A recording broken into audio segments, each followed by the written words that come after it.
Saturday evening at Fish Easy. Thank you so much for coming to check out the small fry and to discuss some interesting topics. We're going to make it as quick as possible. Of course, it never seems to be quick in a fish room. Always so many things to investigate. Here we're looking at black rams and a few gold ones mixed in. These fish are doing very well. They're in one of my regular rack on the bench. These are fish on the bench that will be easily water changed because I have the water change system. We're just going to be able to change their water whenever we turn a knob, and it will trickle the water changes. So they're doing very well, even though there's quite a few in this batch, and I think they're doing okay. Over here is a nice young batch of blue turquoise discus, and there's 12 of them in here, and they're doing very well. Hey Steiner, and you're looking at some of the wonderful discus tonight. These are the youngest ones I have. Actually, I have some younger ones. This week has been very interesting because I do have some younger ones over here. And let's take a quick look at these. They've just hatched. Oh, thank you, Steiner. I appreciate very much for the coffee fund. Yes, thank you so much. That's very kind of you. And as you can see, the babies, they're just hanging on to the bar there. The eggs were laid on the left. You can see the white patches of where the eggs used to be. And then they've moved them. Hi, Ryan, Shady Grady. Several people coming on. And of course, Mom and Dad like to get in the way of the camera because they think they're protecting their babies. But I'm trying to get in there. Let's see. You can see there's a nice little batch. These are great parents, so we'll see how well they do. These are the youngest ones we have. And thank you for the thumbs up too. If you have, if you're part of the replay crew, if you didn't catch it tonight, be sure to mention that in the comment section so I know who's actually able to join us. So, a good question, UNC 13 buck, and you're talking about how much to put in there, and let's talk about that too. Here's some black rams. These are my breeder pool, and I put in some female electric blues as well. But what we're going to do is, what I've learned is about these fish is they're so aggressive. They seem to do best when they select their own pair. So, like over on the right hand side, I'll see a pair that might be forming a pair, a tight pair, and I'll see them in the corner, and I'll just go ahead and net them out, put them in their own tank, and they do very well together. They seem to, once they match themselves up, they seem to do excellent and not want to kill each other. So here's some of the updates. I like that as people are joining in tonight, I want to just point out some of the latest fry tanks in the nursery. Over here we have a row of German blues. It seems like they're breeding like rabbits right now. I have this batch here that just is one of the biggest batches I've ever seen. And they're doing excellent. As you can see, there's quite a few. None are dying. I haven't seen any deaths actually in this group. And look at them, they're just everywhere. They're going to quickly outgrow this tank. I'm going to have to give them some really nice tank, maybe one of those 5 gallons over we were just looking at. And this batch here is not, let's see, this batch here is 2 days younger. And they're not even really free swimming yet. They're not doing as well. They seem to be hovering at the bottom. Maybe they're going to be going. Oh, sorry, Ryan. Always a sad thing. And this is a little older batch. These definitely could use a tank. Get them out of here. They're just a little too crowded in this. Even though they get a constant supply of fresh water, it's time to move them on. Down below we have a small batch of black rams. Hey Fish Donkey, thank you for joining us from Australia. I know you're doing your water changes. That's nice. We're going to do one while you're doing this. While we're doing our live stream tonight, I'll do a water change for you. See if mine are as easy as yours. This is, after all, Fish Easy. Yeah, these black rams, I've got a few gold rams in there, but as you can see, you can tell the difference quite easily. These black rams are quite young. Over here is a number of... This is a nice batch. I mean, it's definitely worth it. High Stubbs Aquatics. And another Australian, John Maud. Thank you for joining us from Central Australia. We're going to talk also about an update from the Australian experiment we got going with the Danios. We'll do an update on that. Down here, we do have some angelfish. These are doing very nicely. I think that there's a good number in here. I think they're big enough. I'm going to take out the air stone and put in the lift tube. So for the first few days, I don't use the lift tube, and they're too small. I don't like the fact that the fish will be caught up against the weir and die. So what we do, Evan Nolan too, also, thank you very much for joining. What I don't like is that the fish get caught up into the trap, into the weir. Like, for example, I'll show you, this is the weir, and it's just a sponge because the fish are still small. When they get big enough, I can actually change out this for the one that comes with this. But they get caught in this when they're too small to get away from the flow. And so I first of all don't subscribe to using the lift tube. I just use an air stone, and I change the water as often as I can, cleaning out the bottom. I think I cleaned this bottom out not too long ago. Oh, and in fact, I'm going to show you what happens, how I quickly remove the small fry that I might suck up when I'm doing a cleaning. And that's what happened here. And as you can see, there's a few in here that got sucked up. You can see the fry in the corner, the bottom corner. There's one or two moving about. And we're going to get those out. I'm going to show you what I found to be the easiest way to do that. Over here on the top bench, we see young Lucipinus doing very well. Here is a German blue batch, which are not free swimming yet. So again, more German blues, and they're just kind of bunched up. They're definitely not swimming. And here we have a batch of these are black rams. So I notice it's a small batch, but they're in there. See in the corner, let me see if I can focus right. There you go. They're not free swimming yet, just about ready to go, maybe by tomorrow. So I will at this point continue to change their water to get the blue out. I like to do it in the best way. This is interesting because I use a new method now, and these were in also with blue water or methylene blue, and you'll notice that the fish are in now like clean water. So the way I do that, and just to tell you, here's for example another angelfish batch that are, I'm expecting them to hatch to not, oh, it looks like no hatches. I don't see any. Let me get a flashlight. And we're going to put a flashlight on them. Yeah, the unfertilized ones turn dark blue when you put the methylene blue in. And all the other eggs are good, viable. So this is going to be a good batch. But what they'll do is they'll first hatch and sit on the bottom. And once they sit on the bottom, I prepare a clean container, and then I just use a turkey baster and just suck them up off the bottom in big globs and put them into the fresh water. Basically water of the same temperature. And that's how I get rid of the methylene blue. You just basically move them to a new tank. But I used to just try to keep siphoning out. It never seems to really go away.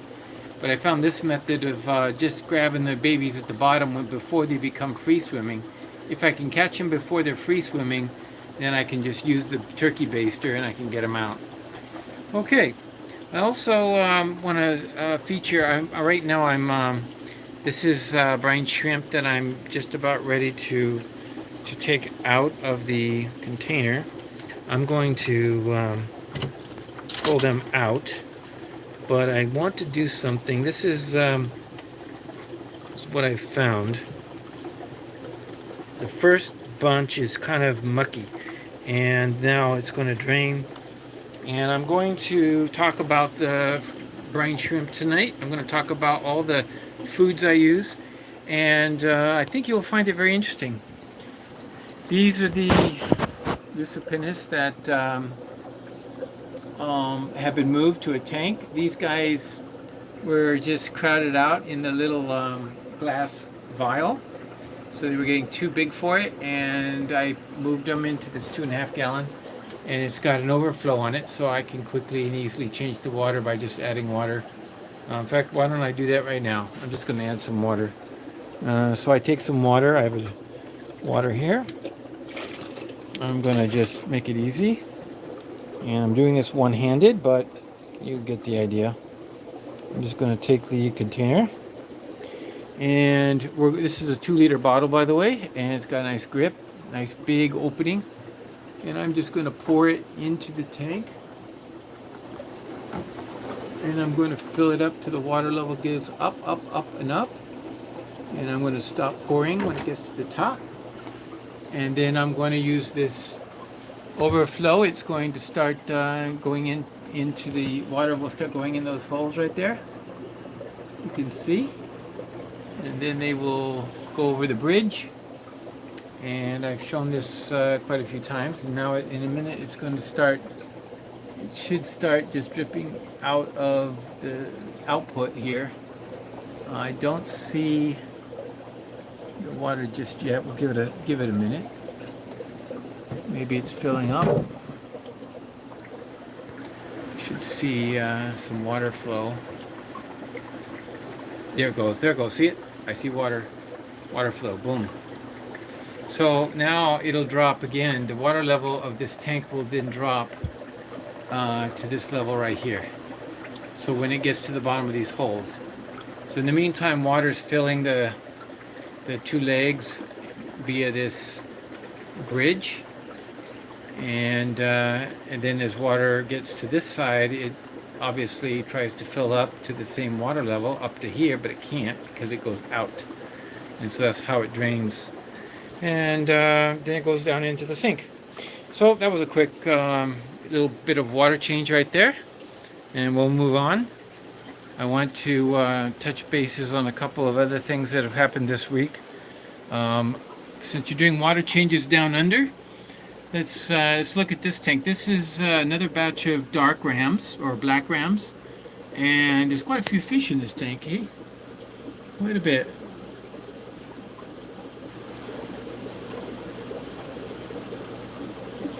All right, so what I'll do is I'm just going to drain it. I'm going to drain my tank. How do I drain my tank? Well, if you see in the back, there is a pipe with a cover. I'm just going to open it up, and we'll watch the water fall. Water starts dropping, dropping, dropping. These guys get fresh water once or twice a day, about 50%. Usually once a day minimum, but sometimes I even do it twice. There's just so many fish in here, but they're growing like mad when you give them nice fresh water. Look at that. There it goes in. So here we are. The water's dropping. It's going to get to the top. I like to go to the top where I don't want to lose my siphon, so I stop it before that happens. I'm going to reach down now, turn it off.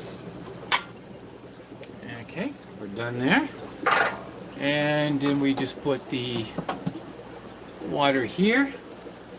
I turn on the water, turn on the pump, and water is now flowing.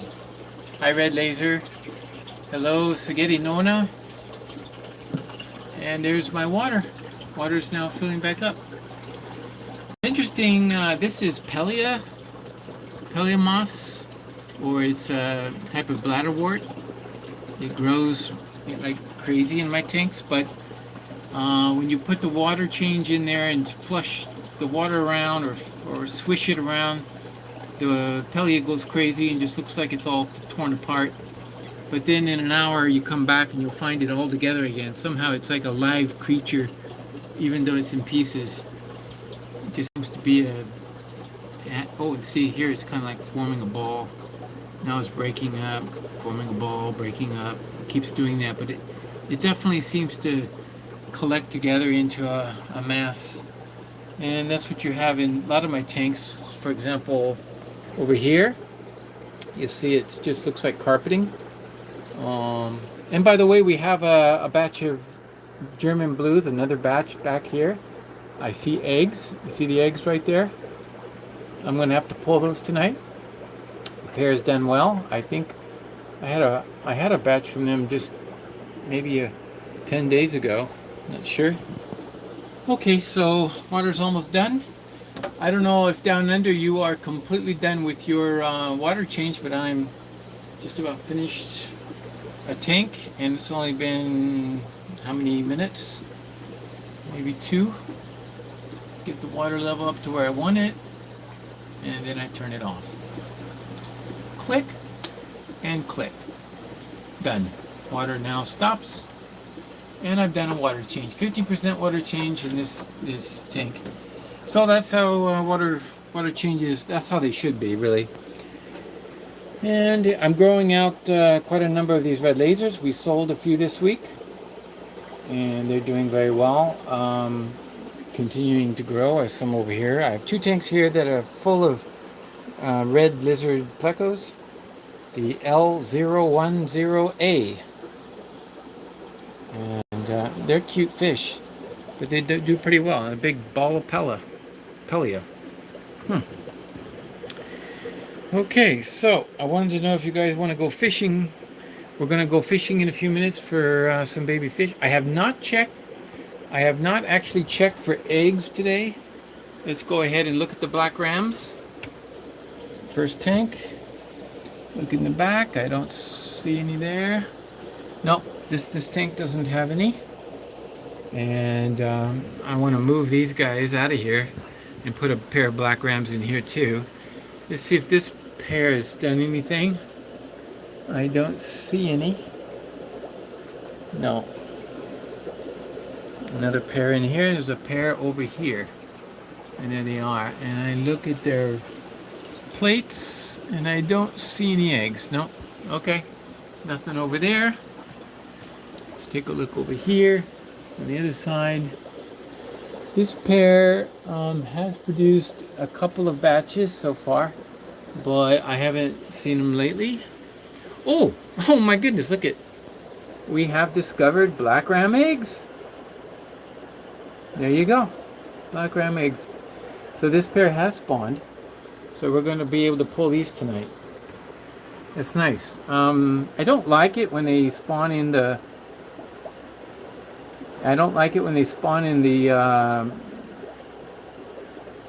ceramic, or what is it, the pot, because it's harder to deal with them. But we'll work something out. I really think it's better just to have choices in there. So this pair has done well. This pair has laid eggs. I only see one fish. Where's the other fish? It must be hiding.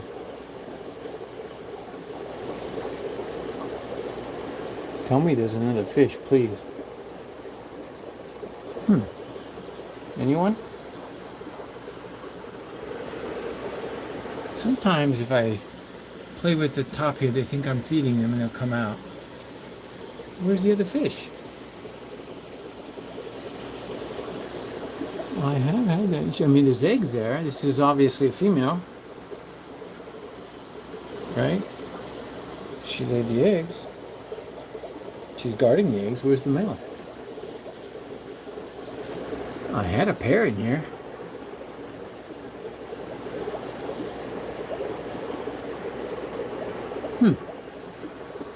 Oh, there he is. He's at the top, hiding in the, well, that's interesting. Well, I hope these are fertile eggs. They could be. Sometimes one of the pair will get very jealous, and if they get too jealous, it's possible. Maybe this is the male. Maybe this is the female. Maybe she laid the eggs and he won't let her get close. Let me just take a look at her. See if I can get her to show herself. I want to see if this is the female. Okay. Oh, look. That's what's happened. Interesting situation. Okay, hiding in the back. I think that was the male. I thought it was a female. Just looking at her, but she probably laid the eggs, and after they were finished laying the eggs, he got very jealous. Sometimes pairs do that. Cichlids are funny, but that's what they do. And then in that case, there she is. She's okay at the moment. But if he's going to treat her like that, that to me is a little dangerous. I don't want to lose her. So what I'll do is, if that's the case, I'll watch it. I'm going to pull the eggs tonight. And then what I can do... Oh, look, see, he's chasing her away. Here's the female. And I see some torn fins. Yep, look at the fins. Okay, so definitely what we're going to do is very simple. We just pull the eggs, and then we pull the male. And the female I will leave in here for a day so she can recuperate from her stress. As you can see, she's being chased, and she will die in no time if he continues to pester her. I'll just pull him out, and this pair will have to be... I'll put the male in with the others over there. As you can see in the far distance, that 40 gallon has all the multiple males and females that are not breeding at the moment. And after she's settled down and feels comfortable again, I'll say she's de-stressed. I might just put her back in the pool also and use this tank for a new pair that forms in that tank. So let's say, keep moving on. This is the last pair of black rams. This female looks like she's about ready to lay. You can tell by the egg tube. She's ready to go down, and he's back there. Wait a minute. Are there eggs back there? Wait a minute. It's hard to tell because it's kind of dark. I have it dark. Let me move the light. It's hard to... It looks like a camera. These are eggs. Are those eggs? Can't hardly see. It's not in full... Oh, wait a minute. Looks like there was eggs, or there's white... Oh, gosh. Let's take a step back. Okay, I think there are eggs. We got two batches. But in this case, the male and female are compatible. So what I will do in this case is the male and female will be together, but I will not remove them. I'll just remove the eggs. And they will continue to be together until they lay again. Because he's not so aggressive that he's trying to kill her. So we've got 2 eggs tonight. This is really nice. 2 batches of eggs. So it was a good day. Each batch will produce hopefully as many as those batches we saw earlier. And I have good news. This is excellent news for the threadfin rainbows. These were purchased, and I was hoping to get them reestablished in my fish room. And it turns out that even though I didn't get very many females... Hi, Aqua Malik, and hi, Evan. Yeah, it looked like there was a couple fungused eggs, Evan, and I think there was a couple white eggs. I'm not sure what is going on there. However, I got some good news. I've been pulling the mop and getting nothing. But it turns out, let me show you. I haven't looked at them today. I hope they're okay today. So I put them up in this top tanks. Now the reason I use these top tanks for the blue eye rainbows is because of this very interesting technique. I'm going to be able to spot the fry and see the fish. Now these are luminatus, and they're a month or so old. They're doing well. They're very slow growing, but all of the rainbow fish are slow growing. And there's nothing in here but some plants and some plecos. And I'm just quarantining the plants, getting the algae off, cleaning them up a little bit. But look at this. This is an example. What I can do is turn my camera up at the surface of the water. Now you're looking at the reflection. So obviously I really don't have a sponge filter upside down. What you're looking at is a reflection. So what I can do is, with my eyes, I look up at the surface of the water, and these fry are the smallest things I have ever experienced.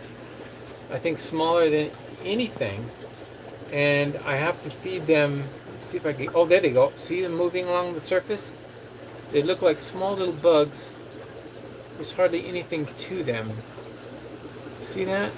So this tank has only got mops from the Werneri. So in the case of, as you can see, they are so small. Let's see if I can go to the surface. This camera won't be able to pick them up. There we go. Looks like you can see the one back by the black, right at the top of the black cable. It looks like it's going to the left. That's a large one. That's been growing for a week at least. Look in the corner, back right corner. There we go. You start to see them. They're like little specks. They're just specks right now. That is really tiny. Those are those thread fin rainbows. It will take a long time to grow, but I'll tell you this much: if they're still breeding, still laying eggs, I just keep throwing mops in here, and they will eventually build up some numbers. So what I'll do is feed them some Paramecia. I do sell Paramecia. This is my Paramecia culture that I've been using. Let's take a look at it. We're looking at very tiny organisms. Let's see if I can zoom in a little bit. Looks like I've created a little bit of dust. But those little white things that look like they're kind of floating. If you look, it looks like rice. Tiny rice, miniature rice. That is the Paramecia. And so what I'm going to do is I'm going to throw in some Paramecia in that tank. And the Paramecia, I'm using a non-drip baster. I'm just going to give it a shot. And it's not going to drip. Nope, it dripped. Not much though. Come over here. Pour it in. Those tiny little things, but the only thing they can eat is Paramecia or infusoria. So this is because I have a constant supply of this, and I have a number of batches going at any given time. And tonight actually is, what date's today? The 19th. So tomorrow is the 20th. I'm going to actually create 2 more bottles, and you can see. Let me see. This is. I think this is from. This is a batch I did last. Let me see if there's anything in it. Can we see anything? We're trying. Not very good. I find, let me do it this way. I like to do it this way. I like to set the batch down, and it's all about lighting. So I'll take a flashlight like this one, and I'm going to just put it behind and try to get the focus on behind to see what the level is.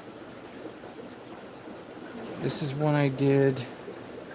Let's see if I can zoom in a little bit. It says the 10th. This is the last one I just did. Okay, there we go. Okay, there they are. There they are. They're at the top. There's not. I like to see a more highly concentrated. There's Paramecia. It's a large microorganism that is also part of the family of Infusoria. So this is really ideal because it swims throughout the water column and it doesn't die in the water column. So the little baby fish can feed on that. I just squirt that in there once or twice a day, and those fish will be fed all day long. So it's a really great food source for small fry. So as far as food goes, our first topic tonight has been taking a look at the Paramecia and seeing the feeding process. and I think it's really important to use that. However, as you know, the Paramecia, it's possible that if you have them in your tank, it can kind of overtake your tank. Here's an example. I got a lot of Paramecia in this tank, and I'm looking at just a regular tank. I don't have, looks like most of the spots you see though are on the glass, but the tank, the water itself has got growing in it, and it starts to look like a white cloud. If you ever see your tank get white cloudy, look very close to see if it's actually a bacteria bloom or if it's actually infusoria. So the way I get rid of it is just through water changes. So I just start doing 50% water changes on a constant basis until it clears up and the water is crystal clear again. And that takes care of that part of it. Okay. So I've seen a number of people. Let's just take a moment. I would like to say hi to everyone and thank you very much for joining. If you haven't hit the thumbs up button yet, it looks like we have quite a few people. In fact, more than ever before. All right, so looking at the questions to see what questions there are here. And how do you culture the Paramecia? Aqua Garden Zen. I have a video on how I do it, and it's the most popular video on my channel. It's amazing, this video, how well it's done. It's an easy way to process Paramecia, and you can do it using, you just boil some hard berries, some hard wheat berries called, what are they called, red berries?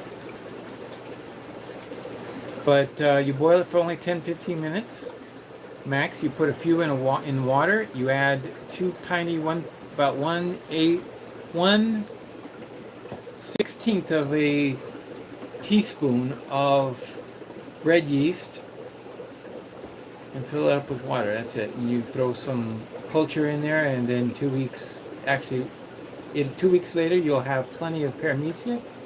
3 weeks, it'll be peaked out, and you have the highest concentration. And so every 10 days, if you were to start a new culture, you would have the best constant supply of Paramecia for whenever you have fish that spawn.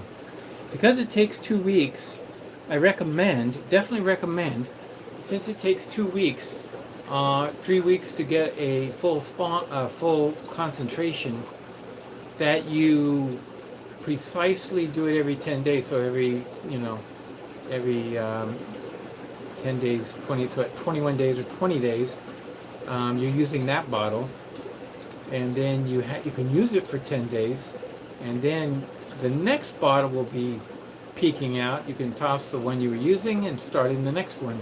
So you always have that high concentration of Paramecia at any given moment.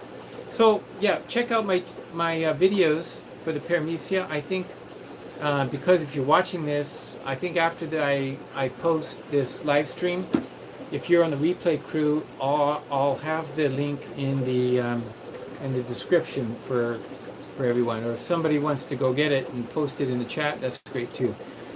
So the Paramecia is available, but you need to have a starter culture, so you can actually purchase it very easily going to fisheasy.ca, and that's good for the United States and in Canada.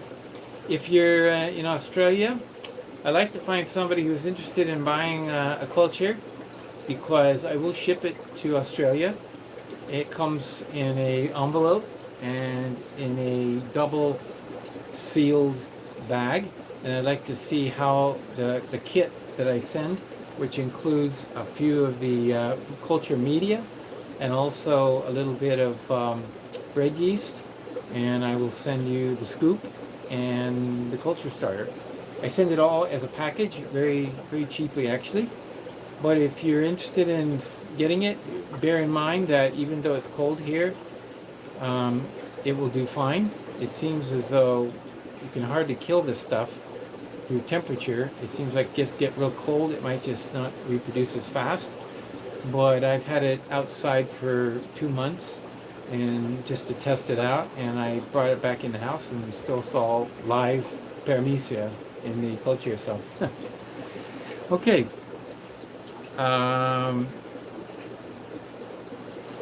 Let me see. Yeah, thank you, Jeff. The channel is growing quickly, and we've got more than 1,600 subscribers. I'm hoping that we get to 2,000 as soon as possible. It would be very nice. I hope I answered your question, Aqua Garden Zen.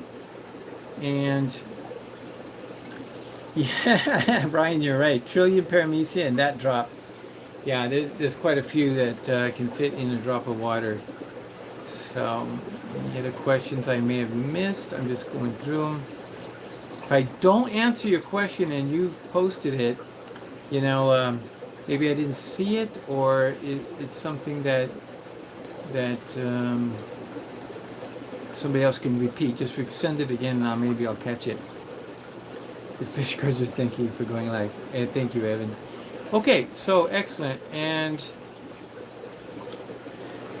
I definitely want to talk about foods again a little bit differently. What you saw was the Paramecia and why I use it and how I use it. I actually use it on other fish like the rams as well, especially the smaller rams. Electric blue rams and black rams will hatch and they will be smaller. They're definitely smaller than the German blues. So it's kind of a good food for them too, to get them kick-started. And then I also have been using a smaller brine shrimp, and it's the San Francisco brand. I got some of those recently, and I've been experimenting a little bit with them. But I have found that they're not exactly easy to use, because for some reason the separation of the shells, the eggs that don't hatch, is much harder with those. With the regular baby brine shrimp that I use, my method of just draining, well, first of all, waiting for a moment for the shells to float, and then draining the container seems to have worked great. Thank you very much, Sandy. You're always there. Great moderator to jump in and give us the link. There's the link to the Paramecia culture. So if you were asking about the Paramecia, there's the video. And the place to buy it is, if you don't have a source where you're located, is fisheasy.ca. Now, the next thing is food that you feed to the young fry. Let's just move on the ladder after you've been feeding them baby brine shrimp. Because baby brine shrimp, as soon as they're big enough to eat it, is the best food to give them. And then they'll start to eat it, they'll start to grow, and they'll grow fast. The key there is to keep the bottom clean so no fungus grows from dead baby brine shrimp. I have also learned something new more recently, and that is feeding less and getting better results. I used to feed, just overfeed, but then I found that I've had issues with the dead baby brine shrimp at the bottom building up, and it becomes a little mucky. And that's not good for the fry. And it turns out that they will start to die when they get caught up in the muck. And sometimes fungus starts growing, some strange hair-like fungus, and then it's growing off the baby brine shrimp. And so it's a constant care issue. So what I have found is what you can do is feed less so that you're feeding enough so that their bellies are quite full at the end of maybe 3 hours of eating, and there's not much left over. So that means a little bit less than just dumping a bunch in the breeder box or container, or whichever you got your fry in. So that makes a big difference, because I find that even feeding twice a day only is sufficient. I know people say, oh, you got to feed them every few hours, and I've had such great success feeding them less often, and they're doing great, and so I'm really happy about that. But the key is it takes experience. You're going to have to manipulate up and down a little bit the amount, because it takes experience to know, okay, how much should I put in there? And so how much is important is based on the number of fry and the size of the fry, how young they are. So as you get to see, you start putting more and more as they get bigger, but you don't have to go hog wild. Next, I'd like to talk about the next stage, and that's getting them on pellets. I want to show the difference between, well, how can I do that? Well, let's take a look at the pellets I use, I have tried, and what would be the difference between them. I have two in fact. Let me show you. Okay, this is, let's see, move my out of the way. Let's see if I can just demonstrate without dropping my phone. This is by, let's see, is this right? Yeah. This is AAA. It says AVA, but it's AAA. It's Aquatic Animals Accessories. AAA premium high intensity color pellet at a 0.5 millimeter. Now, I buy this because of one reason. It's available. I buy this because it's available here in Canada, and I can get it through a source, a web page, an outlet, and it's a brand made here, I guess, in Canada. Let's see. Does it say where it's made? Oh, no, it's made in USA. AAAquatic.com. I didn't realize that, but it's USA made. This I have used for the last couple years, and it's a very small pellet.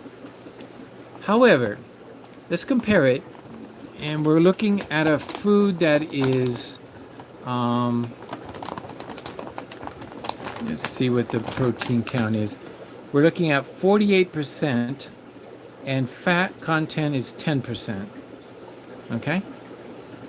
Aquatic Animals Accessories. 2.5 kilograms. Okay, now let's just take a look at something else. This is another product. This is Dr. Baslier Bio Fish Food. And this is what I started also comparing it to. Now notice it says medium, but it's really amazing. This is the medium, but if you look at the size, it's 0.5 to 0.8 millimeter. It is actually comparable to what we were just looking at. You see, 0.8 millimeter. So it's about the same size, and this unfortunately is not readily available in Canada.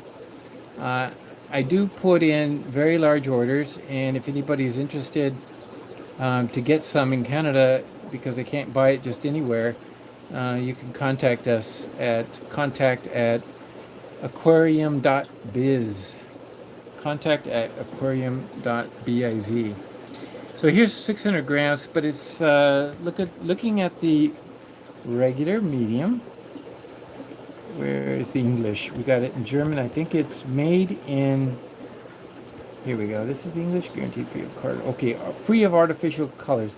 So while the other one was 48% protein, this is actually higher. It's 56% protein. It's also, as far as fats, 15%. So it's higher in protein, higher in fat. Its fiber is a little lower. Fiber, no, 2% on the other, and it's 4% here. So I guess the difference is on the American made, it says moisture, 9% max, and here it's crude ash, 10%.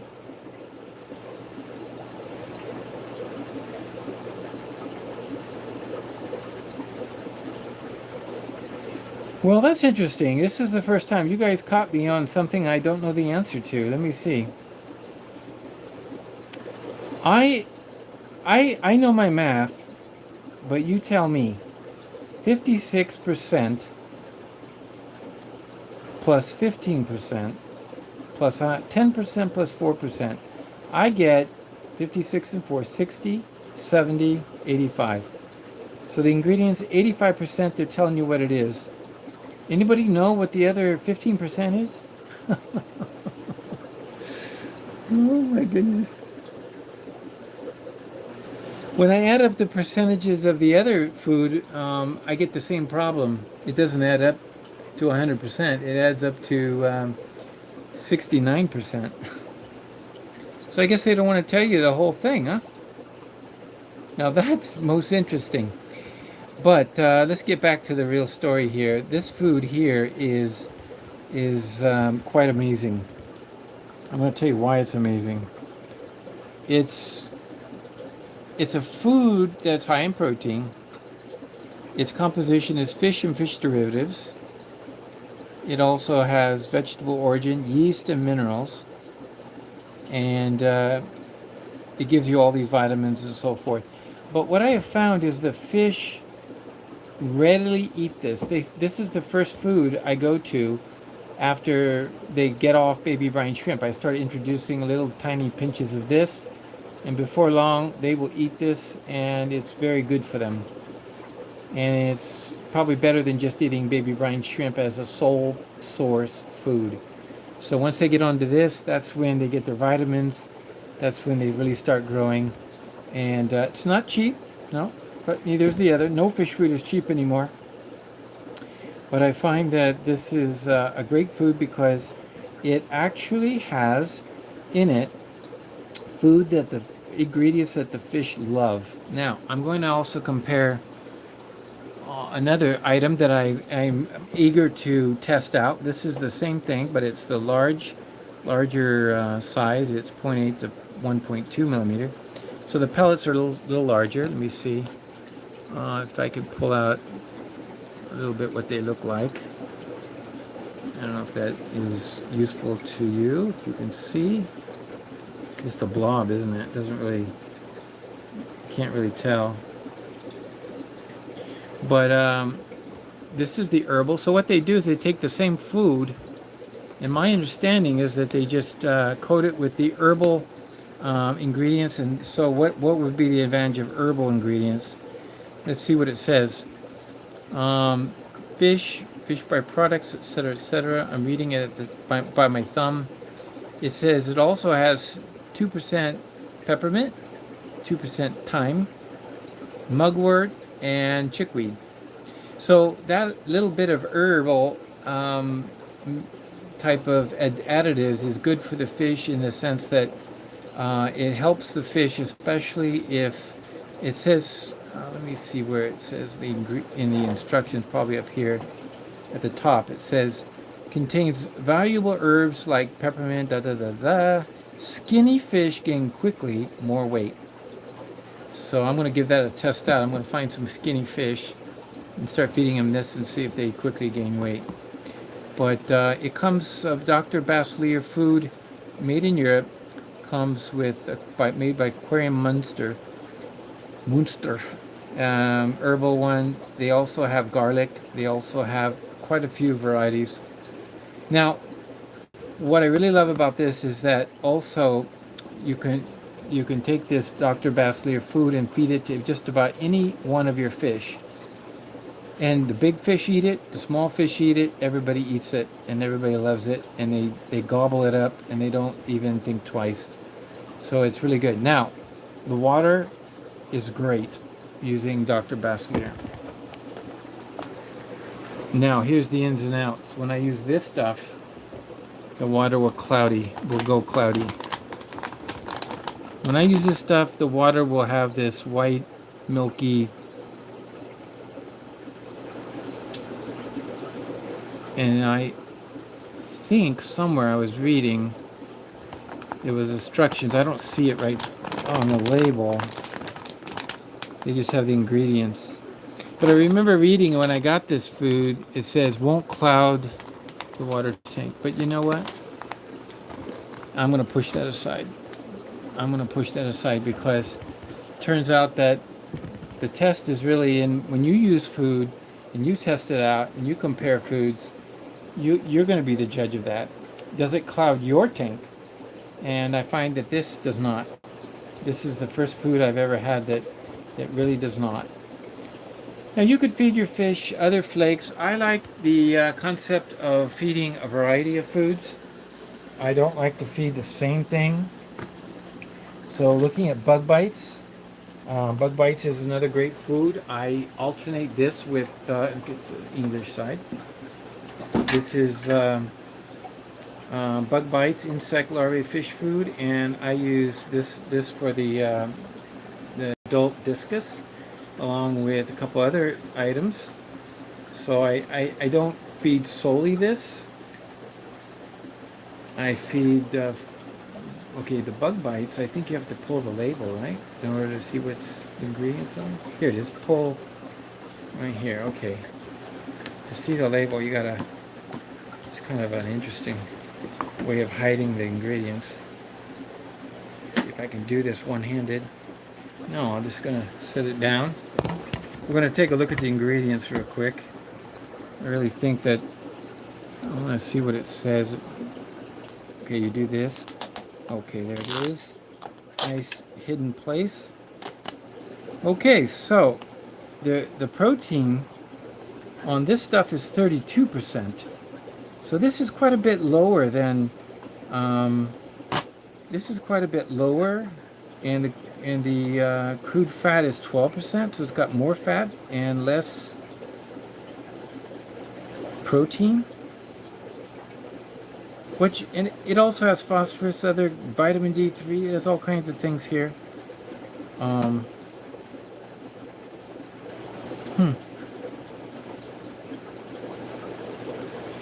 So the ingredients: black soldier life larva, fly larva, and salmon, wheat, potato. They've got a number of fillers in there, don't they?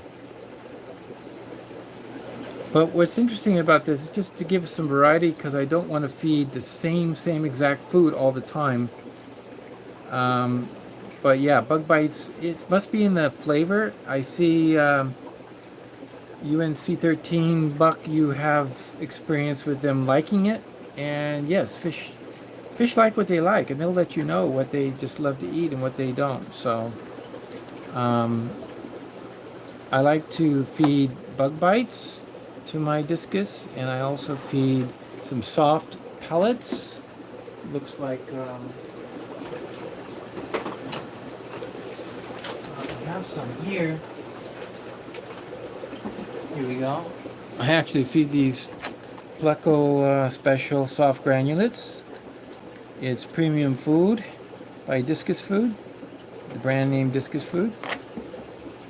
Not cheap. And taking a look at that, fish meal is the first ingredient. Wheat, gluten, fish oil, wheat, krill meal. This is more like, crude protein 49.8%, and the fat is 12%. Ash, fiber. So it seems like most foods have a variety, but they kind of go up and down on the protein. I think the number one discus love is this one. This is like, I know, Malik, you've told me many times, it's like, this food is like the McDonald's. It's like the McDonald's food of, but looking at that one, I see, I've got some, can't quite read it here, but I got tape over it. But it's definitely, let me see. Let me just take a quick look at that. The crude protein is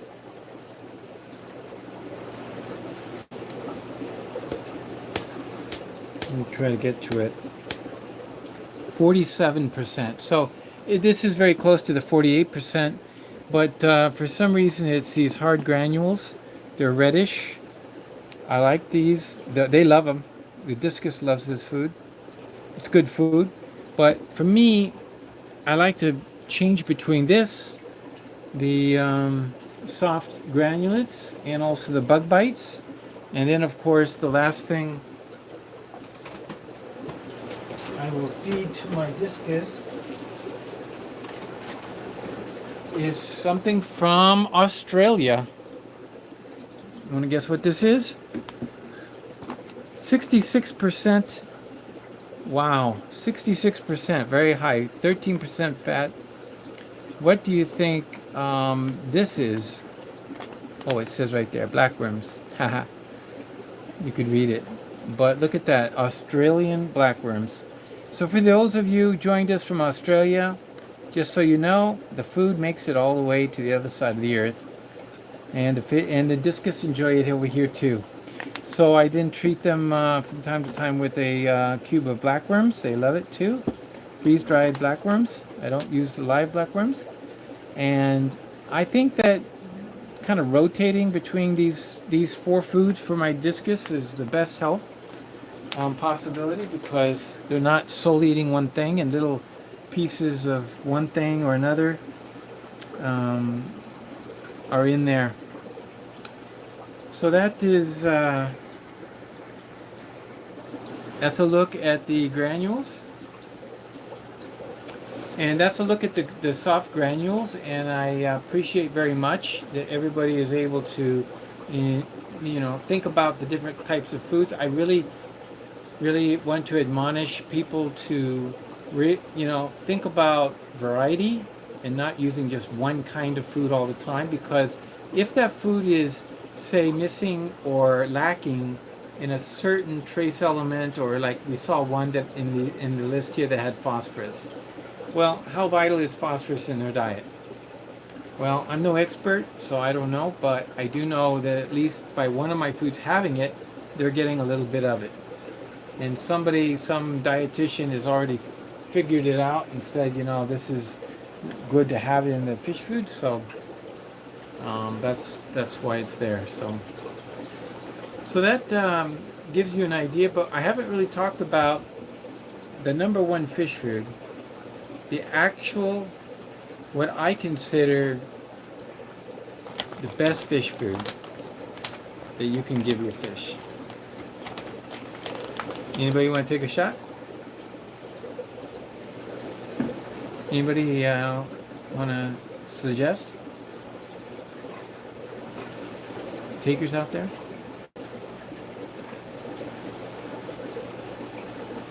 I have not raised any live blackworms. I've never been able to find them here.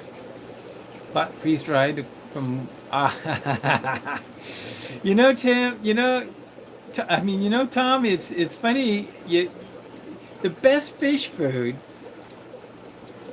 is live fish food, and BBS is live. So I guess you get the cake. Live food somehow, for some reason, is the best. Now, we looked at the baby brine shrimp. It is awesome. It is magnificent for young fish. I also feed it occasionally to the older, and especially, like, for example, you've got rams that are breeding. Throwing a little bit in there is great, because it's small, but they'll go for it, and they'll eat the food. It takes them a few hours to get to it because it's so small. But it's good for them because they realize that, there's small food here. I can, it's like naturally they want to produce. Now, I'm going to show you a next live food that I use, and why I would use it. And sometimes I only have it in small quantities, and it's this. This is green water that's used to feed Daphnia. I use this to feed Daphnia. This is Daphnia food. So I'm going to take that and I'm going to feed the Daphnia. I have some containers. Here is a Daphnia culture. Now the Daphnia culture is growing like mad in here. And this is the one we had outside, and it was growing, wow, it was just leaps and bounds. So I don't know if you can see, but I can even see many of them with their little babies on their backs producing baby Daphnia. It's just amazing. They're going to go through this water, and I will start to feed out of this. Now, I don't feed it to all the tanks because I don't have enough of it, so who do I feed it to? Well, I'm going to zip over here to last week's special live stream, or was it 2 weeks ago? We were going in after the Danios. These are the glow Danios. They're getting settled in their tank. They're 20 gallon long. They're very active fish, constantly moving about. They got tremendous color. When the lighting is just right, you see them. In real life, they're 10 times more beautiful than in For some reason, my lights produce a lot of blue light, and on the camera, I notice that everything looks very blue in my tanks, but it's in real life, it's not that blue. But we have going our egg trap from Australia. That's shout out to Blake's Aquatics, and we're giving it a try. Sorry about that. I must have hit a button. We're still live. We're still live, everyone. And I don't know what happened, but we'll keep going. This is the contraption. It is going for a week now, and it's got a lift tube, and it's just pouring water into this breeder box. The first section gets a lot of turbulence, and as you can see, it's really going strong. But then with the baffles, these baffles are slowing down the water. This is less turbulent, and by the time it gets here, it's hardly turbulent at all. So I'm going to keep looking for possible fry, and so far I haven't seen any, but I'm very hopeful. I have a feeling this will work, but I think the fish need to be very super. I just think the fish need to be very calmed down and relaxed, and it's going to take some time, so I'm going to just leave them like this for a while. Now, I did notice that there's small, tiny snails that got in here. It's because of the live plants I put in there. I forgot to remove the snails, but that's okay. As the snails get of any sizable, get at all any sizable size, I'm going to remove them. I don't want them eating any eggs or babies or anything. But right now they're so tiny. We use baby snails. Now I'm going to also explain how I'm going to feed the Daphnia. I just take a net. This is a small net, and I'm just going to move the light over, and we're going to take off the glass. And we see, I'm going to dip down. Did I get any? Yep, a few. Okay, and then I just feed them like that.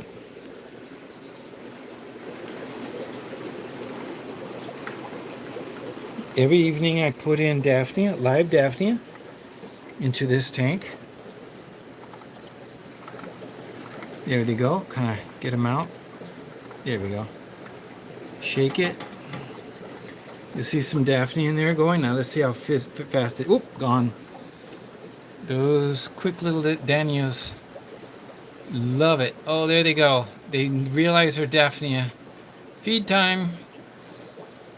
Ciao. Now Daphnia, the advantage to Daphnia is that, number one, it will never pollute your tank. I mean, unless you have too much and they die and they're at the bottom and they rot.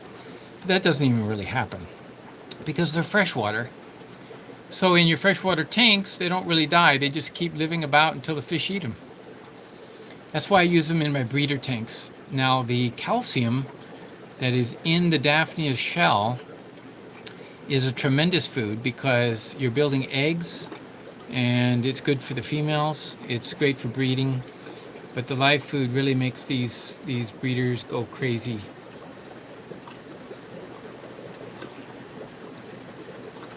Oh, the lights just went out. Hold on a second. Alexa, fish room on. Oh, there we go. Yeah, I like to be able to do that remote. Sorry if I turned on your Alexa from where you're at. But these guys are just amazing. And that's where I use the Daphnia, okay? Live food is important, but it's especially good when I got the green water going here, but the Daphnia themselves are a great source of food for breeding fish. So now, what's next? There's a next live food that I use extensively. I use the green water. I know some people, there are some people who, hold on. Okay, I know some people who actually don't use green water for their Daphnia. They use yeast, and maybe that's good. Maybe that works. I find that the green water is easy to use. I use just plant fertilizer, water, and it grows. And very dark green. This is perfect dark green, and then I can start putting Daphnia in it. No, I never put Daphnia in here because it'll eat up all my green water and I won't have any. No, what I do is I drain it out of here and replace this with clean fresh water, add some more fertilizer, and it's going to be green in 3 more days. So the next live food is interesting. Daphnia is good for my breeders, but I also found that when I don't have enough, there's a type of food that I can grow that's very easy to grow, and I'm going to demonstrate that now. I think this is the highlight of tonight's episode. When this live stream tonight, I really wanted to show you something. And what we're going to do is we're going to take out some containers, and these containers have worms in them. And if you're wondering what kind of worms, they are grindle worms. And I'm going to show you how I do it and how I feed to the fish, because it's really amazing. Let me first of all show you where I keep them. Where I keep them is in a low section of the fish room, not very high, but down there. This is where I keep the grindle worms. There's 2 containers, 2 plastic containers, and these containers have the grindle worms, and this is expired food.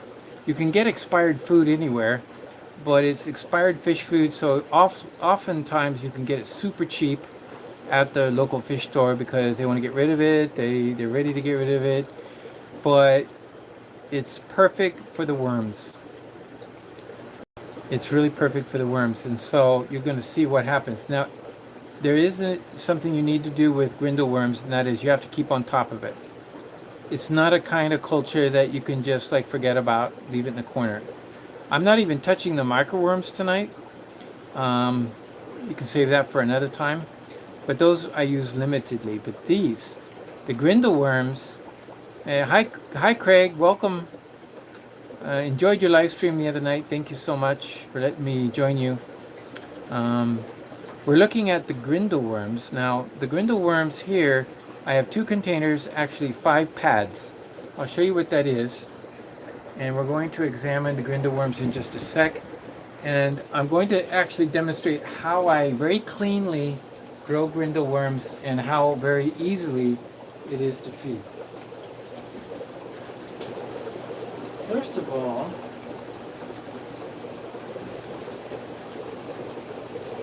you need to have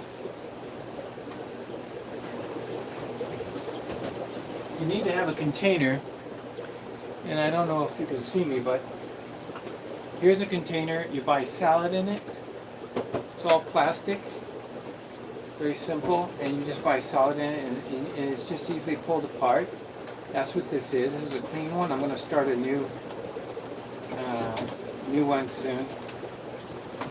And so it has a bottom and easily replaced if you need to clean it up. So that's the plastic container. I have 2 of them. Let me pull them up. And this is what they look like. Not much to look at, but we're going to see what kind of food is on here.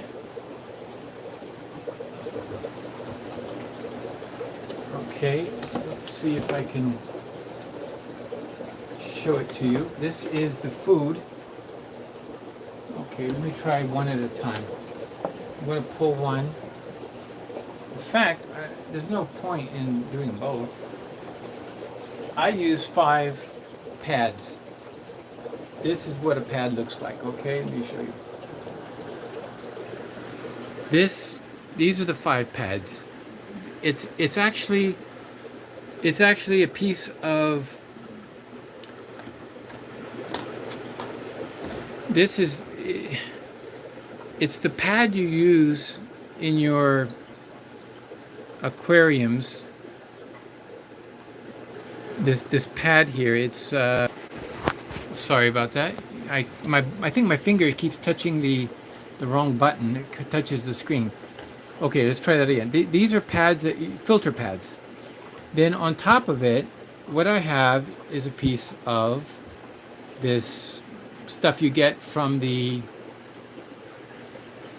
it's just what you get from the crafts place, Michael's craft store. The worms basically live in the pad.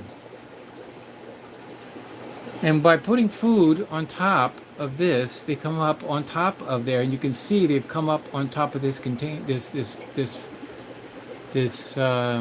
netting, craft netting. It's like a, what is the name of it? I can't even, I don't know what's going on, but my brain is not working. It's kind of late, I guess.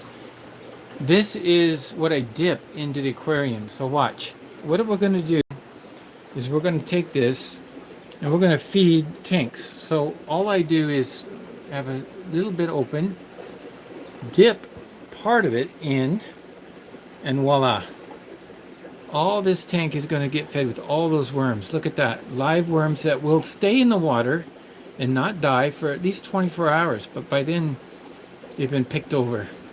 Let's go to the next tank. I go to the next tank. I fit it in. Okay, go a little deeper to get more worms. And voila, look at that. Simple as that. It isn't complicated how to feed them, but they love it. And these can go on. Here they're coming up. Let's see how they like these worms. I got rams, I got my German blue breeders. And these are all the other more luminatus. You notice the fish in the back guarding her eggs. She's not, or he is not moving. That's the only thing that would keep him from running to the worms, guarding eggs. And looking at my grill here, it just turns out that I can feed just about anything, and I can dip this entirely in here, and then I just clean it off completely, get all the worms off. And the reason I can do that is because there's plenty of worms back in the pad. Okay, plenty of worms on the pad, so I don't need to try to save some for the next culture. I'm just going to put it back where I got it, lay it down. Actually, in a few minutes more worms will start to appear, but we're going to feed the worms because every night you have to feed the worms. Here's one that is very heavy. This one's got a lot of worms on it. It looks like they got one last pellet of food they're still munching on. That's what that is. I don't worry about it. I feed that to the fish too. Yeah, I know it's not great food, but it's not that much.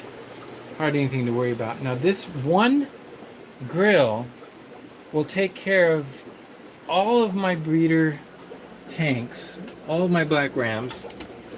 And I can go like this now, watch. Here's the first tank. Just put a little bit. Oh, way too much.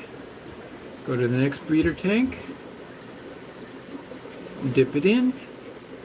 Boom. Tons of worms. And tons of worms. Now these fish, as you can see, are the ones that are, they're not breeding yet. They don't have eggs yet. But they're gonna, this is what they're gonna be fed for 24 hours. I can feed these worms live food. Won't go bad. And it stimulates breeding. Live food like this. Look at it. And my plecos love it too. Look at that. Yummy, yummy. And I've just gone through the whole fish room, the ram production section at least. Here we go. Everybody's getting brindle worms. I still got how much on there? Huh, lots.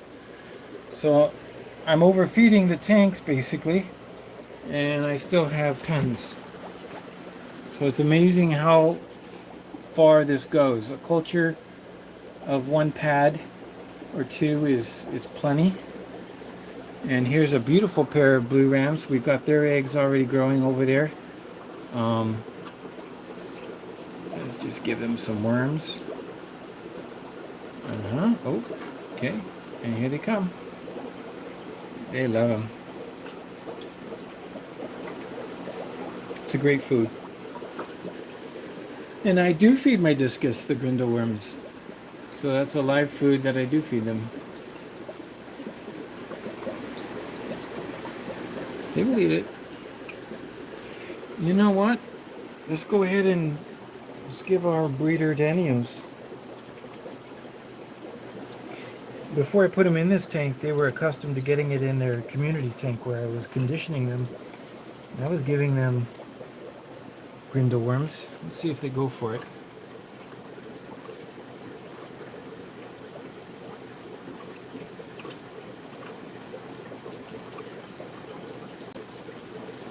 No, they don't like it. They don't like them at all. You can see because they won't touch it, and there's all that food is still left. Yeah, I think I'll put some more in there. They just gonna add a little bit more. Those guys are gonna be well fed tonight. Yeah, that's true. Okay, so also my plecos, and if you're still watching, Tom, you know, they love it as well.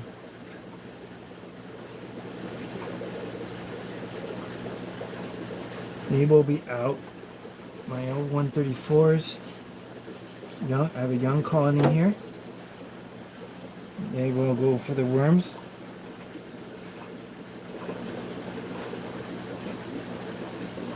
Now, I've pretty much gone through the whole fish room, and I still have tons of worms. I still have more pads to go. So, as you can see, there are times when I'm just going to go ahead and wash this rest of this off in the barb tank. Let the barbs go crazy. There's barbs, and there's also Lucipinus in the cave. You'll get, well, once they get drift of the worms, they'll be all out. Look at the Lucipinus will be coming out. There's about, I think there's a dozen of them. See if they get drift. Yeah, these are my males. My females are in another tank down below, and I'm going to be breeding them soon. In fact, stay alive, because I'm going to be putting together a breeding video on one of these barbs very soon. And now, you're probably wondering, without wasting time, I'm going to go straight to the what do I do next, okay? So there's not much going on here. I'm just going to skip this one. But they need to be a little bit moist, these pads. But when they start to get really grody, they will start to get grody. You can see underneath. Then you can just wash them out. Actually, I just spray them out, get rid of it's the excrement from the worms and so forth. I just kind of clean it out. The worm population will drop. They'll build right back up in no time, and even more so in the nice, clean pads. So eventually, how I start a new colony is very simple. You put a new pad, and then when they're all thick and full on the grill, I just pick up the grill, put it on the new pad, and keep feeding them, and let them start cultivating and start living in the pad. And this is what's done here for the 3 pads. Now it's time to finish by feeding them, and 24 hours from now, notice the first one, more have already come back on the grill. There's plenty of worms in this thing. There's tons and tons. So what I need to do is feed these fish my expired food. So what do I do? If you find that by the end of the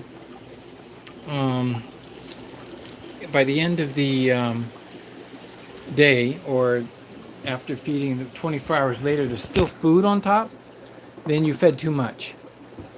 And if there's hardly any worms showing on top, well, you probably fed not enough, and they're actually looking for food. They went elsewhere. So what you need to do is feed the perfect amount, and you'll get that only from experience. Putting a little bit, more or less. So what I'm going to do is I'm going to take this expired food I just got free. These are little pellets. These are goldfish food. Um, you can use the smaller pellets if you have some. You can use this. Well, good question about chopped in half. You know, honestly, these are miniature white worms. Grindle worms are just miniature white worms. They're the same. I think they're the same species, just different variety. But why would you want to chop them in half? They're already small. But just if it's just an academic question, maybe you just want to know the answer. But I don't. There's no real practical value trying to multiply them. I put about that much, and that works out really well. Tomorrow, all that food will be gone. And for this one, we're just going to spread out some, about that much. I'll try to spread it out a little bit if I can. I used to have bigger pellets, and I would just put 6, 1, 2, 3, 4, 5, 6, or 5 or 6 pellets, and that was it. That's all I needed. But it was some expired Ebo food, and I actually went through it. I don't have it anymore. So now that I've done this, fed the worms. Let me go one more, a little bit more here. Okay, that's it. Spread it out a little bit, and they just sit nicely on the grill. Then I put the lid back on, and I'm done. So 24 hours later, now I've used this for about 2 years, and I use it every day. And I feed different tanks. I don't feed all the same tanks every day. I feed a variety of food to each tank. So this one's ready to go, and I put it back down below where it's on the cooler side. This room right now, as you can tell, it's very warm. 80 degrees minimum, sometimes warmer in here. It's just all the heat generated and everything. And being in the cooler section, they do well. So don't worry, they don't need to be heated, that's for sure. But they, and that's it. Microworms are not the same as grindle worms. Microworms are actually what's the word, nematode. They're actually not technically a worm. The microworms are nematoids, and they look different, they act different, they wiggle different. But the grindle worms actually look like a similar type, a small white earthworm, where they're kind of wiggling up and down and going in and out. So you'll find that that's the case. Thank you, everybody. I hope I didn't see any questions about the worms other than, let's see. Yeah, Jeff, they're so easy to culture and maintain. So easy. You just use fish food and... Oh, yeah, Medina, yeah, the live food. If you want to look for live food, and also the advantage to the grindle worms is that they don't smell. There's no odor to them. So yes, thank you, Leah, for posting. Just to let you all know, I thank you very much for the super chats tonight and those who have donated, and that's a wonderful help. Between Aqua Malik and myself, we are forming a new website where you can be able to purchase our items and buy them through aquarium.biz, aquarium.biz. It's under construction right now. It's not just half done. It's not really going, but by the first of the year, it should be fully going. So that's something to check out. But there's nothing to really check out yet. You know, it's just under construction. But I don't put under construction there. You know, I don't want people to think that, even though it is. Okay. So that's something that's good to keep in mind. I also do sell the Paramecia right now, and maybe in the future, if there was an interest, somebody could specifically ask for some of the other live cultures. I don't know what time of year I could ship things and it be viable by the time it reaches the other end. but I do know with the Paramecia it's no problem, and it's a great, very small fry food. So, so we have some of that now. Lastly, just to remind you, the egg trap looks like this, the one we just looked at. If you didn't get a chance to see it out of the water, this is by the Australian Lakes Aquatics. If you go to his YouTube channel, you'll find a link to his Etsy page where he sells these. And we're going to give it a test run. We're going to see if those Daniels will produce something. So the idea is the eggs will go down. I don't know if you can see real well, but there's a slope on the inside, so it's sloping down. Everything's sloping down towards the intake. The intake is the intake of the water from the lift tube, and then there's a grill that keeps the frying eggs from getting eaten. So if you put a little moss or something on top and come over to breed on it, it's gonna. Some of them are definitely gonna fall through, and you should be able to get some fry. It's a great design. I'm really looking forward to seeing how this works, and that's it. It's a great item.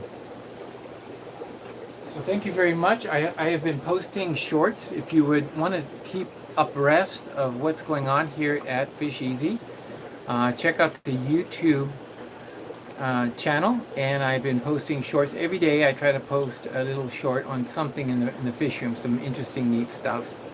So Nick asked the question, do you keep the pads moist? The pads need to be moist, but you know what I do is I don't add water.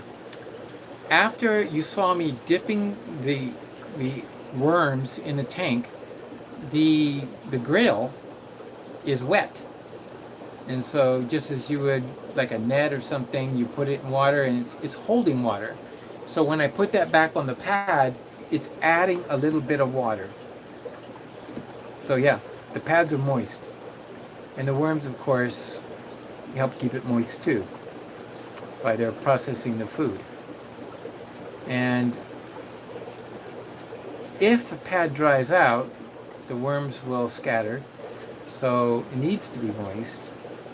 If they're too moist, it's not good either. But as I pointed out, you can. I know one fella told me, the one I got the worms from, he said when they start to go a little, it's not rancid, but when you can tell, they just need to be freshened up. You see that there's a lot of excrement and it's a reddish, brownish muck that starts to form on the pad, especially underneath at the bottom. He would just take the whole thing and just rinse it out in a tank. He says it's not going to hurt the tank, you know. And so you take a big tank and he would just rinse it out.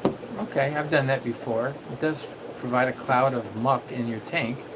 It would be doing the same thing as taking your sponge filter and squeezing it out, right? I mean, but I said, let me try, and I just used tap water, and I just take the hose and I just kind of clean it until it's starting to, show that it's clean, and then I stop. Because I don't want to wash out all the worms, but I'm just trying to clean it up, and that'll last another few months, just like that. So the maintenance is very easy, very clear, and your experience, if you just use some experience in doing that, you'll find it's easy. So I hope that answers your question, Medina. Do you ship the live food cultures to the US? I do. I just ship them. Doesn't seem to be a problem. Of course, I just put on the customs form that it's fish food sample, which is what it is. So if you're interested, let me know what you're interested in. Check out my page, fisheasy.ca, and whatever is available will be there. Eventually, it will also appear on aquarium.biz, and hopefully it can be helpful there.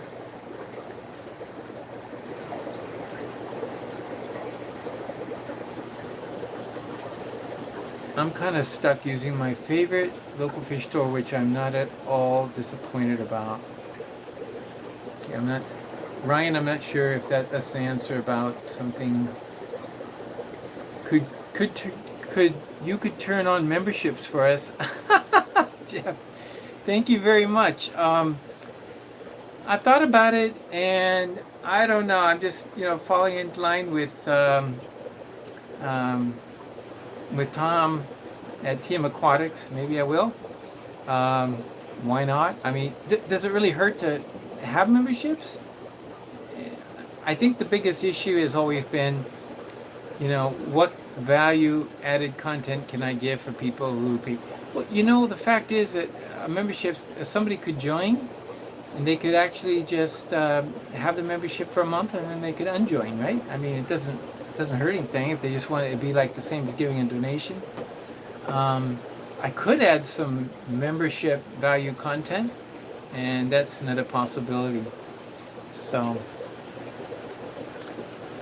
I have to think about that, and just been so busy doing a lot of things lately that we'll see what happens. Do you keep yours in the fridge or just the fish room? Ryan, he's asking you about the microworms. I think the microworms are smelly when you use oatmeal, but I haven't gone into the microworms. If you want, I can add that in the next week or two when I have the next live stream. What I could do is show you the way to do it with the least amount of odor. The way I use the instant potatoes and how I actually like to harvest them in the cleanest way possible. And microworms are interesting, but like for example, you saw tonight that the Werneri, or shall we say the threadfin rainbows, stay at the top of the tank, like up here, they're right at the top, and they just hover the surface looking for food. Now, those fish will never eat microworms because microworms, once you put them in the tank, sink right to the bottom. And they're never at the bottom. They never go down there. You don't ever see them foraging at the bottom. So microworms are no good for rainbow fish.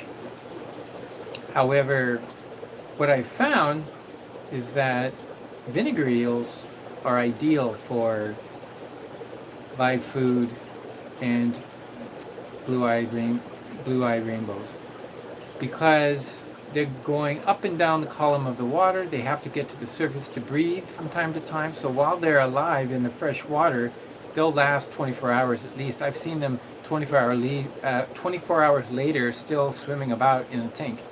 So that's another live food that I didn't feature tonight, but which is definitely very valuable. And it's great for the smaller rams. The first 2 days I will feed when they first start free swimming, I will feed my vinegar eels to rams.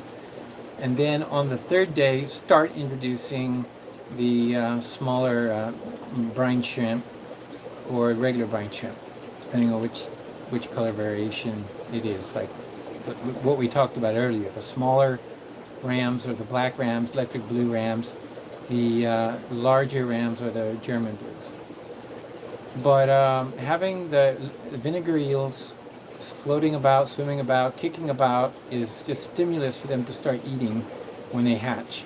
And so it's a perfect food for them. And also I do have the powdered food, and I sprinkle that on the surface. Now the powdered food is also the secondary food I use with the Paramecia on the blue-eyed rainbows, because the powdered food, you put it on the surface of the water, and I have the bubbles set to as minimum as possible, so least amount of disturbance, but enough to disturb the water to prevent film on top of the water and to break the tension of the water. But the miniature powdered food lasts a long time there on the surface, and then it's just slowly starting to sink, and then the rainbows can eat it as they see it falling through the water column. Now, unfortunately, once it hits the bottom, it's not going to be eaten. So don't overfeed with the powdered food for the rainbows. Now, that's a species-specific situation on how to feed the fry, right? Very species-specific. Again, let's go to a different species. Let's go to Let's go to the rams, for example, or let's go to barbs.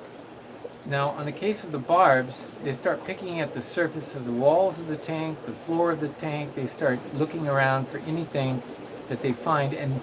And when you have young barbs, and this is probably true with tetras too, the microworms are good because, yeah, they do sink to the bottom, but that's where the fish are feeding.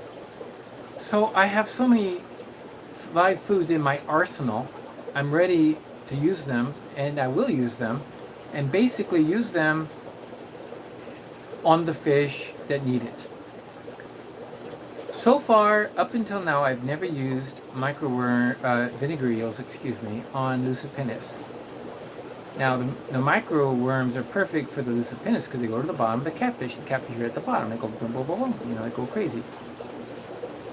And in the case of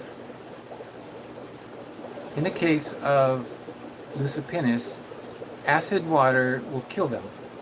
So in other words, a pH crash, I've had it done a few times, and it will just wipe out your Lucipennis. So they are an African cichlid. They need hard water, alkaline water. You definitely don't want a pH crash, right? So why would you add vinegar to your tank or a small container with baby Lucipennis? That's what was told me by Greg Sage, and I have yet to try it to see if it really does kill the fish because he says it does. So I've just not tried it. Maybe one day I'll try it on a few just to see the effects. But yeah, I definitely avoid, I completely prevent the use of vinegar acid, on Lucipennis catfish. But that's where you get to know these things. These are important. So in my arsenal, I use so many different items for different reasons. Daphnia, grindle worms for the breeders, vinegar eels, Paramecia, and microworms for the very small fry. And then going from there, I would like to try again white worms for the growing out of the fish. I used to have some, but I let the culture go bad. I didn't keep up on it. And also they require cooler temperatures, and so ideally you can get a refrigerator for them and keep it kind of on a higher level, a refrigerator that keeps it low enough and constant that the white worms grow great. And the white worms are like the grindle worms, but bigger. So anyway, that's the story. To conclude tonight, I definitely want to show you, we're going to go fishing. This is how I go fishing. I have no idea if we're going to catch anything, but I take off my watch and we're going to go fishing real quick and see if we can catch some babies. Let me turn it over in this tank. Okay. And we're looking at definitely the Lucipennis. So in this tank, there's a colony of adult Lucipennis. So you can see a few of them swishing about. I've also tried to make them feel more comfortable by having the low brights or the blue light on, and as avoiding the real bright lights. So I don't know the best way to put this. I'm going to show you how I go fishing. Let me see. Okay. Problem is, how do I hold the camera so you can see? How can we do that? Let's give it a try. I don't know if this will work. Let me see. Okay. Let's see if I can get this to show. I don't know if you can what you can see.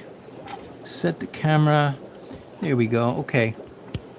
Tilt the camera. Okay, there we go. Focus. So I'm going to reach in. Oh, it's this is in the way. I'm going to move this cable because it keeps focusing on the camera. The camera keeps focusing on that tube. All right, you can see it now, eh? All right. Now, what I do is we're going to take a look to see if there's anything in there. Temperature in this tank is not kept very hot. It's got a little 78-degree heater in it. 78 degrees is enough. Doesn't need to be super hot. And then I take a full cup here, full of water, and this is a glass tray, and I tilt it. And then I fill it back up with water, and I tilt it the other direction. And then I take a quick look. Let's take a quick look to see if there's anything in there. Put this back. There's a hole in the side. You see the hole? I don't know if you can see that hole in the back of the pot. And that forms a little cave.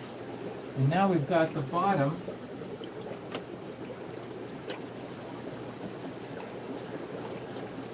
This is the bottom of the, I'm going to move the camera close.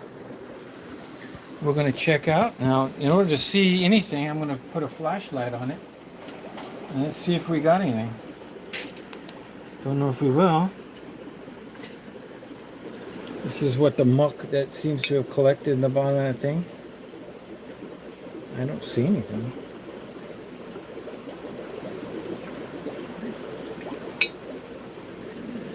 Focus is kind of hard. I don't see any live babies, do I? Let me try the other light. I have another light here. It's much brighter. Let's see this. Okay. Yeah, that's better. I don't see any eggs. The eggs you'll see. So they're not breeding. So like most fishing expeditions, you just check. I check every 3 days or 4 days.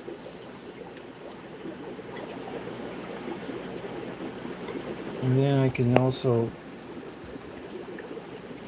kind of wiggle around the water, and if I see eggs, you'll see the eggs. Well, no eggs tonight. I guess we came up fishless. But if you did find something, you would find probably 100 at a time in this container, and that's it. So. Okay. Additional information to the rinse. Your hand rule. Don't use soap.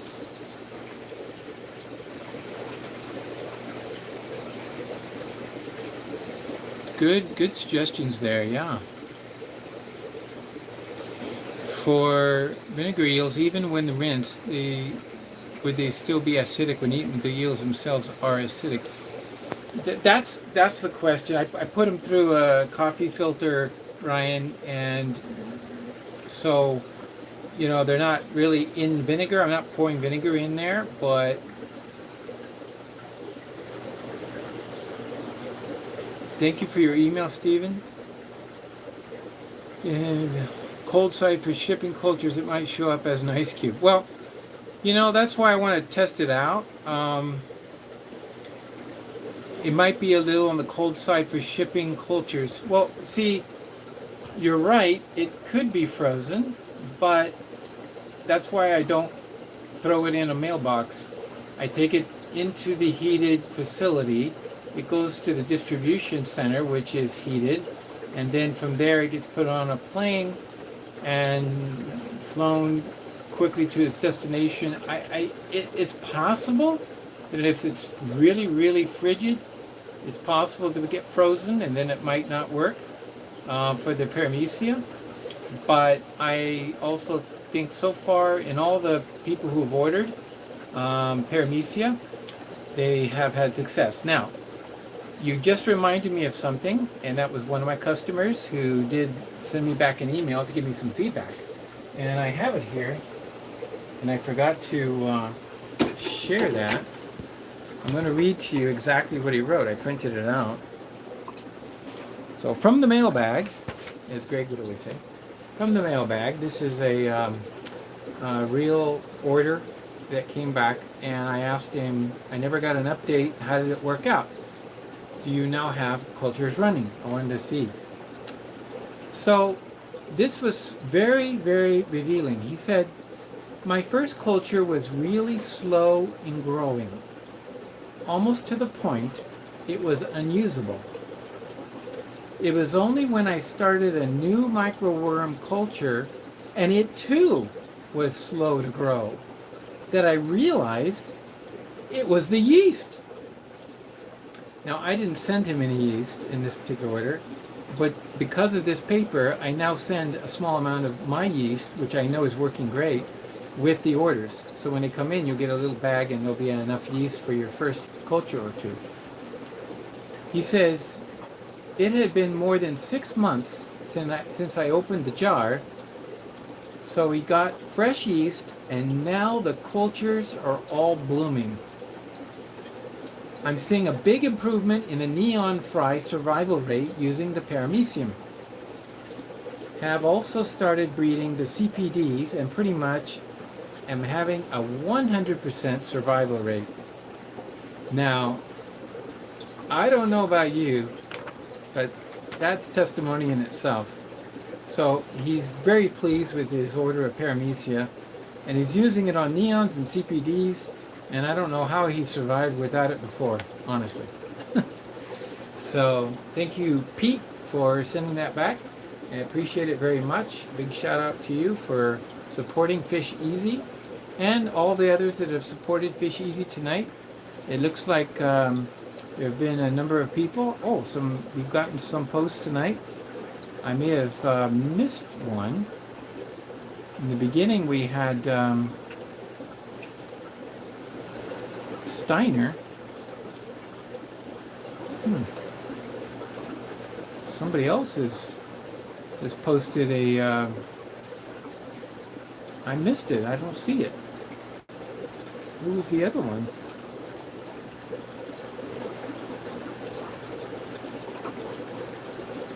Honestly, I may have missed some of your posts tonight, and I've been just talking away, and I'm very sorry if I got something from you.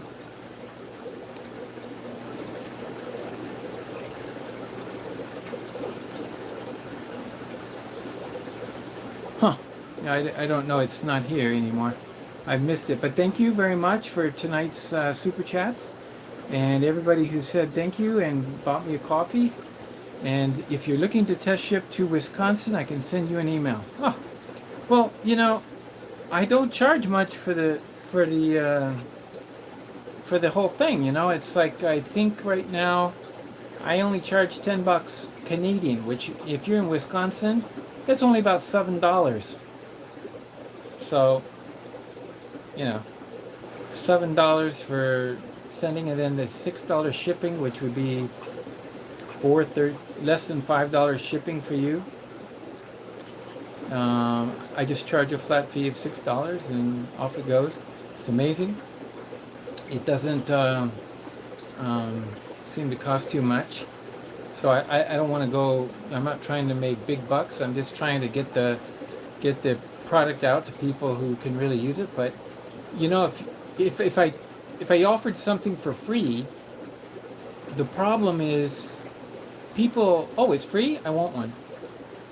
They don't even need it. They don't even want it. They just, it's free. I'll order one. So that just cost me something, and there's no point in it.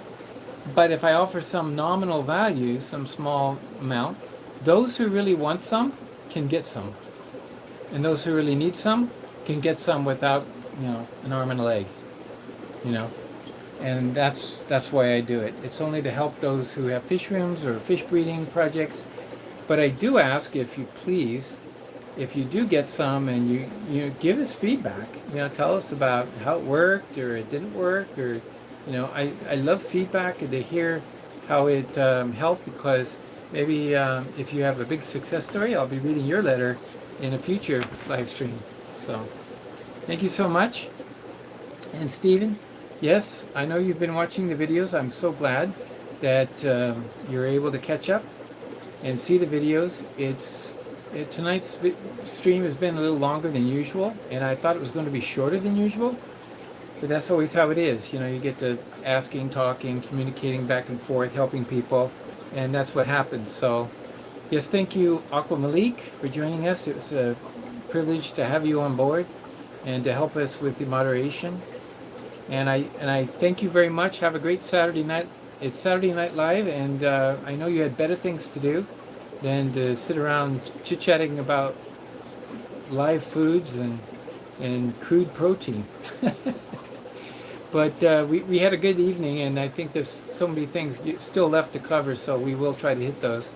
So be sure, if you haven't already, hit the thumbs up, subscribe, and make sure you don't miss out on any notifications. And of course, if possible, the best way to actually promote and help promote this channel is to share the links, share the videos with others. Those who probably have never heard, never been able to come across Fish Easy. So that is something I had one person say in the comments, and I even shared it with someone. So I appreciate that very much. If you're that individual, it really makes a big chant, a big next. Malik, are you up next? Okay, he will. It sounds like he's going live. So let's try something, okay? Everybody who goes over to Malik's from Fish Easy, please, let's use in the comment section pound Fish Easy to let him know that you're coming over from this live stream. And you are the ones that stayed to the end, so thank you so much, and have a great evening, and may your fish produce lots of offspring and much fry to the benefit of the hobby. Thank you so much, everyone, and have a great evening. Good night, and as always, keep it real.